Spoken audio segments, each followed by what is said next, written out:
Three, two, one. Blog Talk Radio. Good morning. This is your host, Dr. Deb Carlin, and I am here on Blog Talk Radio, where K equals kindness, and the factors are all the things that lead to it. And I'm here with my main lead today, my main factor of kindness today, my good friend Tessa Greenspan. Good morning, Tessa. Good morning. How are you today?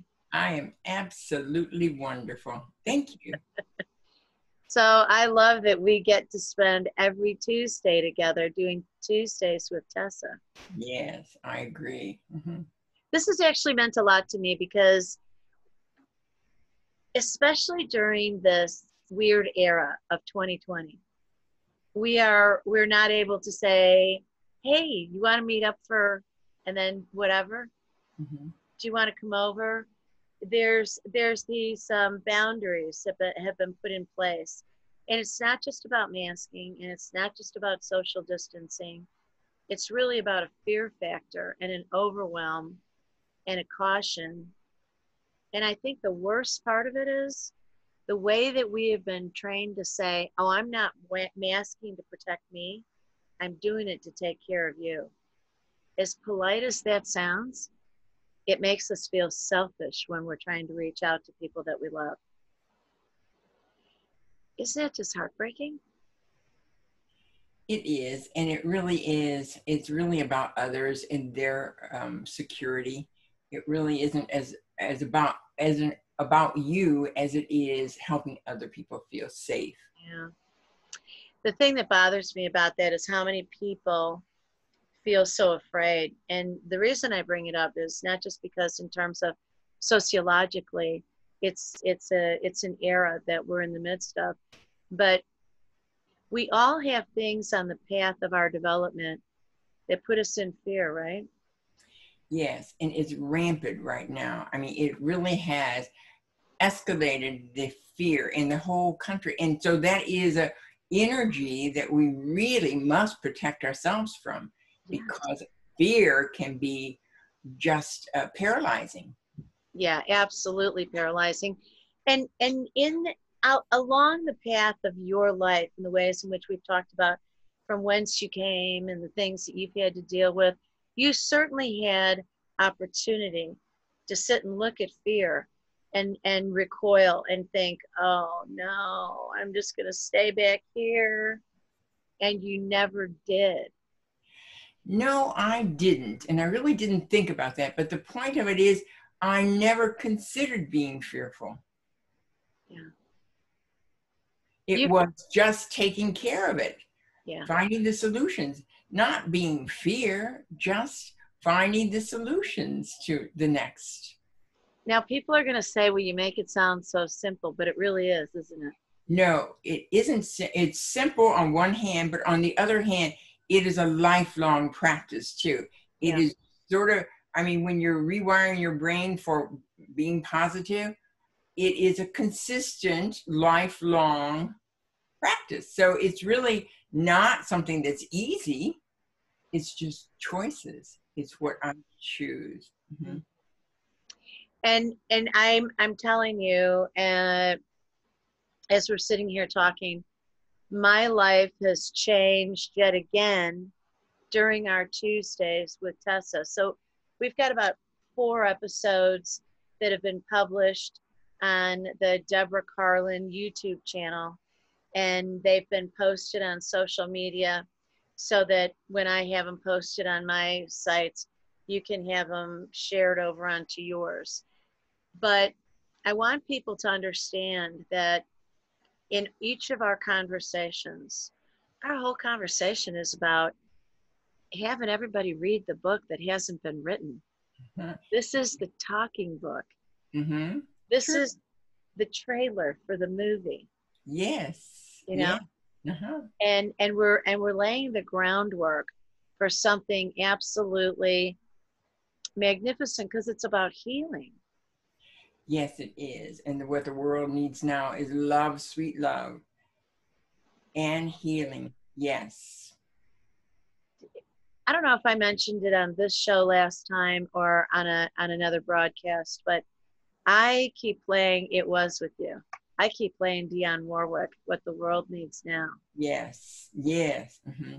And Actually, if everyone would, and I give tips on different ways to be positive, yeah, if everyone would find a song that makes them feel good, and when you're getting into a uncomfortable or negative situation, play those songs, because it is a great way to change your mindset. Yes, what the world needs now is love, sweet love, or Celebration by Cool Gang. It's one of my favorite.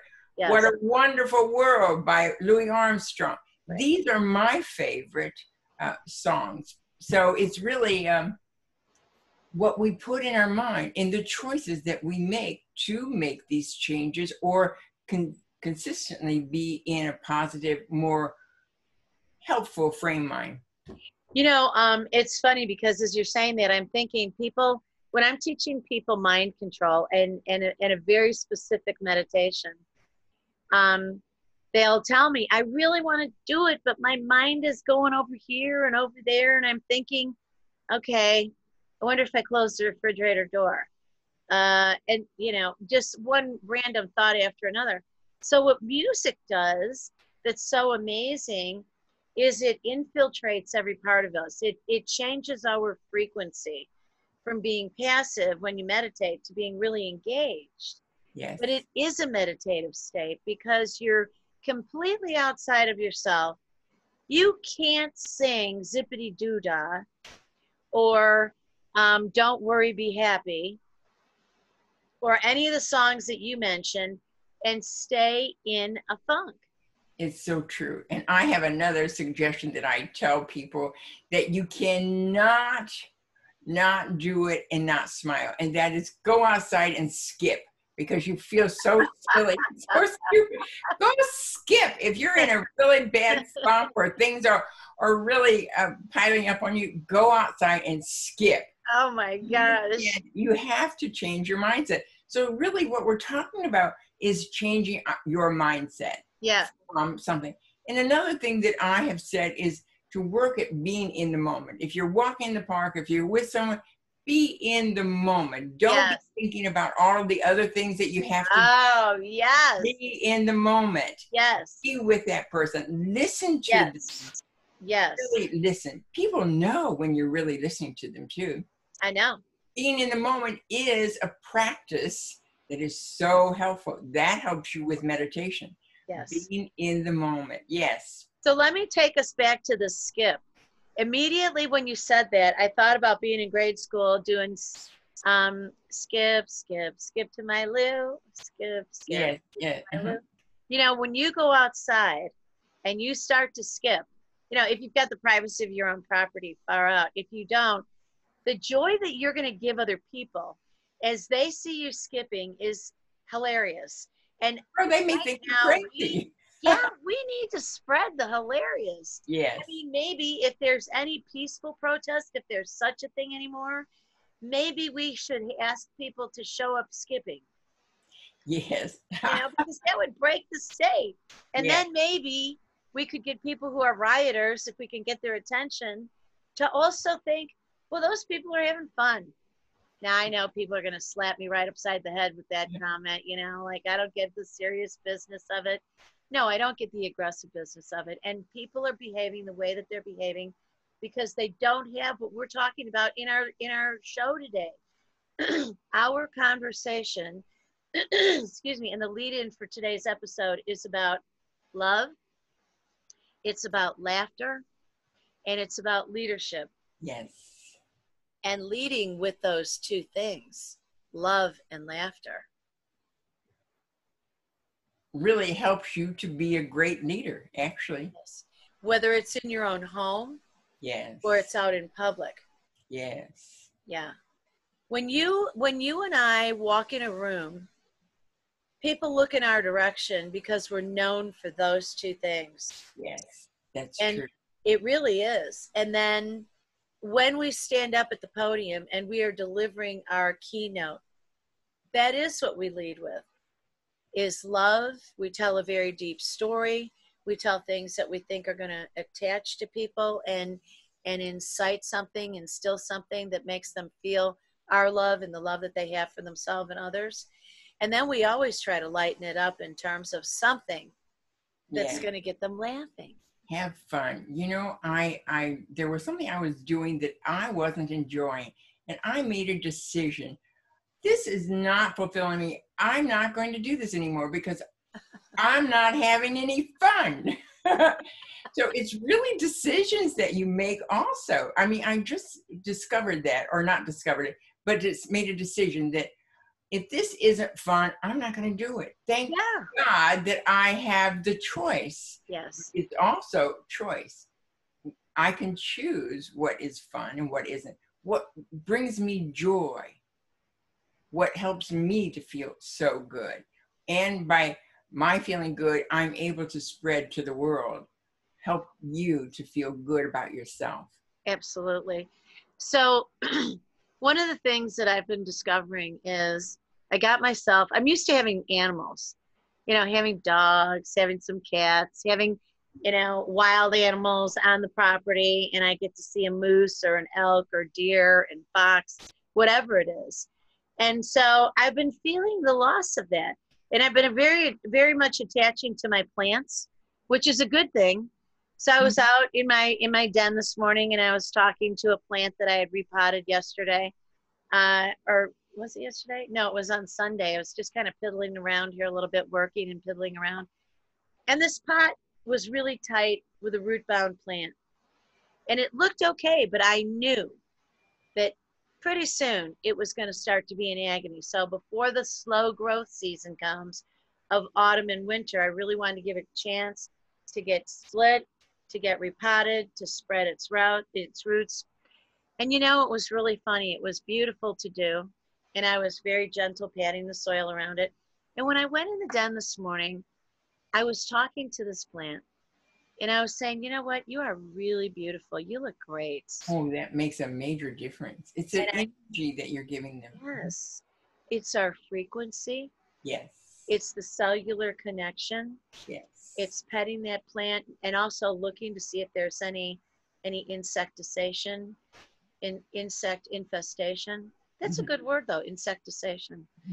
And making sure the soil was damp and not too dry, not too moist. Now, people are going to laugh about that, but there's so much research. The best one, the most poignant one, was screaming cells out of University of Wisconsin in Madison, where researchers had containers of water just still, and they were examining the cellular activity. And they, it's just normal, just sitting there. And then they started screaming at it, and the cells exploded like they were in agony. Then they got more water, and they played nice music, or they talked like you and I are talking. And they were just happy. You could see the dance of the activity. This really is frequency medicine. Yes, it is. Yes, it is. Absolutely. And there is a whole book on that, of how your actions, how it changes water. And really think about that. It changes the people around us. You can feel the energy when a person goes into a room. You can feel that. So no one can ever discount this, but I wanted to go back and mention something. I'm doing a speech on tips on how to be positive. You said something a while ago that really sparked my thoughts. Okay. And that is, I say to them, get a pet. Because pets greet you at the door, especially dogs, greet you at the door, always happy to see you. You can talk to them and they won't judge you. It's so good. And it has shown that it can lower your blood pressure. Yeah, so absolutely. It's really getting a pet. We could learn a lot from pets too. To greet people at the door, happy to see them. We could learn a lot. There could be a whole book on that. There are. Yeah. Absolutely. All right, I'm going to add a little cute something to that. Two things. One, so I got a betta fish. There, and they, you go to the pet store, and then they're in these little tiny containers, and then they give you the fish in a little tiny like Chinese food box. Just remember not to eat them on the way home. And then I came home and I put him in a nice big glass container, you know, big bowl, and put glass marbles at the bottom and a plant in there. And I've got him hoisted up on top of things, ornamental things, and he sits in the middle of the dining room table. And when he sees me come in, I can see him from afar go from a position of stillness to now he starts to really flutter his beautiful chiffon fins, and he swims over to where he knows I'm going to walk up. Now, to do an experiment to see if he was really doing it for me or if it was just random, I changed my path and he changed his path. And it's just sweet. And I put my fingers up to the bowl and he comes and I'll travel up and down and around in a couple of places and he follows. And I can see him fluttering and people say, oh, he's a betta fish. He's just trying to attack you. No, he's not. He's along the side there. He's not ramming into the glass. Again, it's energy and frequency. They know. Everyone does. All animals know this. Yeah. Actually, animals know a lot more before we do, actually. Yeah. It's an instinct with them. So how wonderful, though. But it's back to love. You know, loving your fish, loving your pets, loving the people that you're surrounding yourself with. This is really what it's all about. That energy, when it's pure, is really so attractive and attracting. Yeah. Do you remember Dr. Leo Buscaglia? Yes. Oh. Yeah. Yes. Yes. You know, I don't think the younger generation know about him and how after and how he treated his illness. So go ahead and educate everybody. Talk about Leo Buscaglia. Well, you talk about him because you know. Mm-hmm. So Dr. Leo Buscaglia was this wonderful Italian who absolutely was known as the hug doctor. And he was madly in love with people. And really, you hear us talking about love being at the core of every remedy and every part of a solution. If you can't proceed into things with love, then there's a diminishment of trust, there's a diminishment of confidence and hope. But when we open our arms, we're saying, come, I invite you in. And then someone walks in and they've got their arms open and you embrace the energy exchange. Yes, it is. Mm-hmm. Is so beautiful. And Dr. Leo Buscaglia, people would laugh when they saw him coming because they were like, oh no, here comes Dr. Leo Buscaglia. I'm going to have to get hugged and be hugged and give a hug. But there's a lot to laugh about with it. And people did laugh. And then the other side of that coin is people also cried. Yeah. Because some people are so hungry for it. But I'll tell you what, I can't stand this social distancing. I mean, I miss hugging everybody, seeing people and hugging them. And oh my gosh, it's just so sad. Yes, I'm a hugger too. Oh. Back to laughter. Laughter, it's really important for us to find things to laugh. And I think we mentioned this in the last segment, and that is go to YouTube and find babies laughing. Yeah, babies. After a bad day, go find YouTube babies laughing because, again, you cannot. And that will change your thought process in the moment. Yes. I would do it right now, but I'm afraid I won't have enough bandwidth and it'll cut us off of our call in a radio station. You know, it's really interesting the way that happens. There is, and relating laughter and animals, there are so many funny episodes. Thank God for YouTube is what I say. Yes. They've got, it's like everything there that you want to visualize. You can enter the search and it'll be there. There was one that I saw last night that was a guy who he had a little turtle that was about the size, just about the size of a quarter. And he rescued her because he thought she was going to die. He was in a pet store and he rescued her. And she's a yellow turtle. She was almost translucent. And he picks her up, and you see on her underside that you can see like a dark dot. And he said, this is her heart. It didn't have any protective covering on it. And I couldn't put a protective covering on it, because if you do that, she's in the water, you give a place for bacteria to grow. So I had to figure out what to do with her. So he, kept her water really clean, and he fed her, but he played with her. He would run his hand across the bowl, the container, the aquarium. He would put little things in there that were for her to play with. She was almost blind, so he'd have to feed her with the tweezers and put the food right in front of her eyes, so she would reach up for it. And he would coo, and he would talk to her, and he would give her positive reinforcement. I want to tell you, you could see that little turtle laughing. Now she's a big turtle. He had to keep, she's expensive. He has to keep getting bigger and bigger aquariums for her. And he's laughing while he's telling this.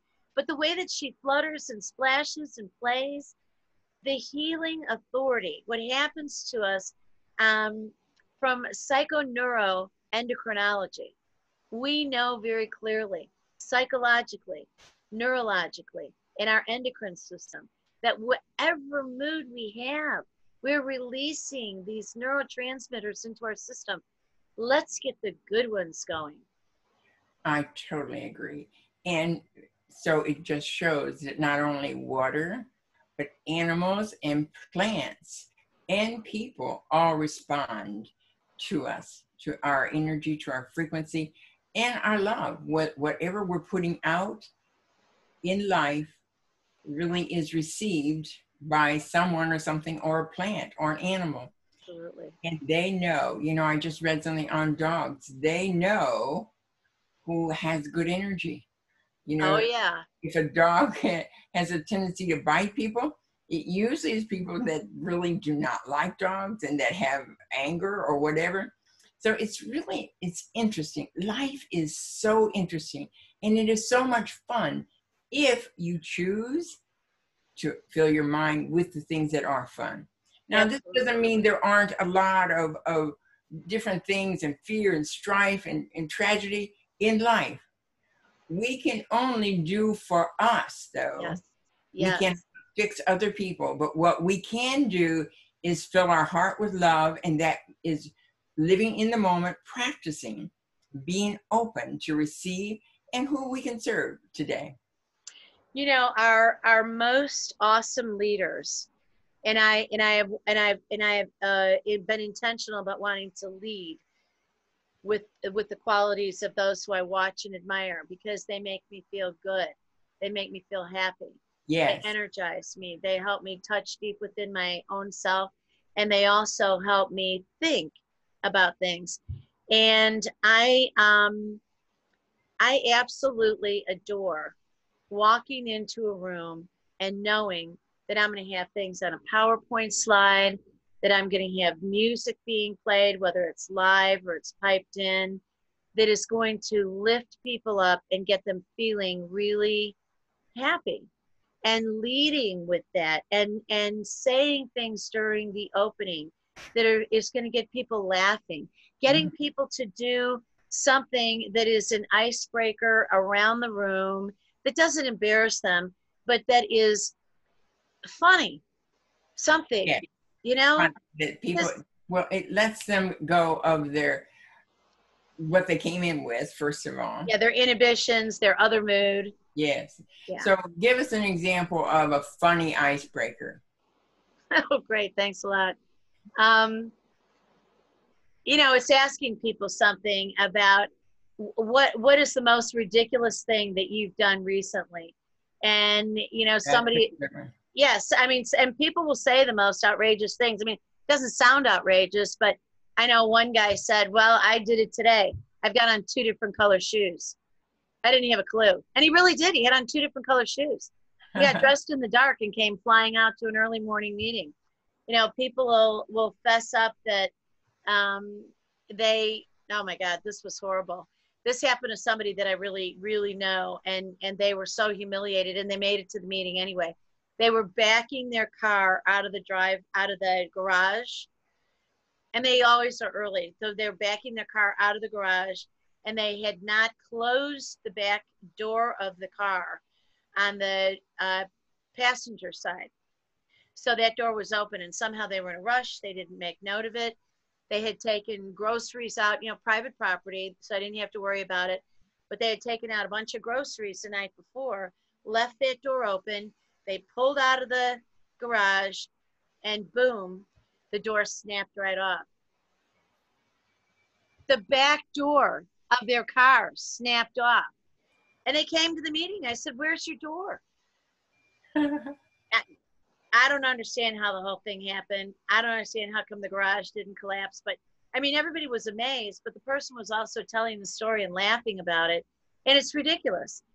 Or I, with my vision being, you know, great vision, but it's as the years have gone by, it's been harder for me to see things up front, you know, really close to read it, and see out of the same pair of glasses far away. So I would double up and, you know, switch my glasses. And I didn't realize what I was doing, but I would rest them so that I had one pair resting on top of the other kind of naturally. And I was talking to an audience, and I didn't do it intentionally. And a couple people were saying, "What is she doing?" Well, it's fun. It's fun and laughter and breaking the ice and helping people feel comfortable and getting out of there, whatever they came into the room with, whatever challenges there were. You're really rewiring their brain for that moment, to be in the moment and listening. And then it's drawing people in to really want to hear what you have to say when they have fun. And fun is, there's not enough, and we don't think of it enough. But fun is really important. And another way is to think about a fun time. And actually, I teach on this, is how to switch your mindset. And it's in Psycho-Cybernetics by Maxwell Maltz. It's changing your mindset. Be aware of the negative. It's always aware. And that's the first point of anything. Be aware. And then you craft it. You keep this positive, wonderful memory in your mind, something that was fun and laughter and something that was so enjoyable and so great. Keep that in the top of your mind and be aware. Always catch your thought. And so you craft it. You cancel this negative that's trying to get in. Right. Affirm this wonderful feeling. Then you focus on this wonderful feeling. And then you train yourself to do it over and over again. So it's really, there are many methods that we can do if we want to, if we want to change. There are many people who really are not interested in making changes because change takes time. You know, you can't do something one time and then expect that this is going to be forever. It's doing it over and over again. And that is what rewires your brain. And then you'll automatically go to this wonderful scene. Maybe it was at the ocean, or maybe it was with a family fun trip, but something that was so enjoyable, so life affirming. Just do it over and over again. And eventually it will be so automatic. So it's really about changing your mindset. And it's about making your own purpose. Yeah, it really becomes who you are. Yes. You know, all of this in the context, in the last 1 minute that we have, can you believe it? It just flies by. All of this with leadership and laughter is all about when you care enough because you love enough. Yes. And we have no leadership unless we have followers. That's true. And when people feel loved, they're willing to walk in with us. That's true. Thank you so much for this time today. All right. Thank you. Have a darling Tessa. Thank you. Thank you.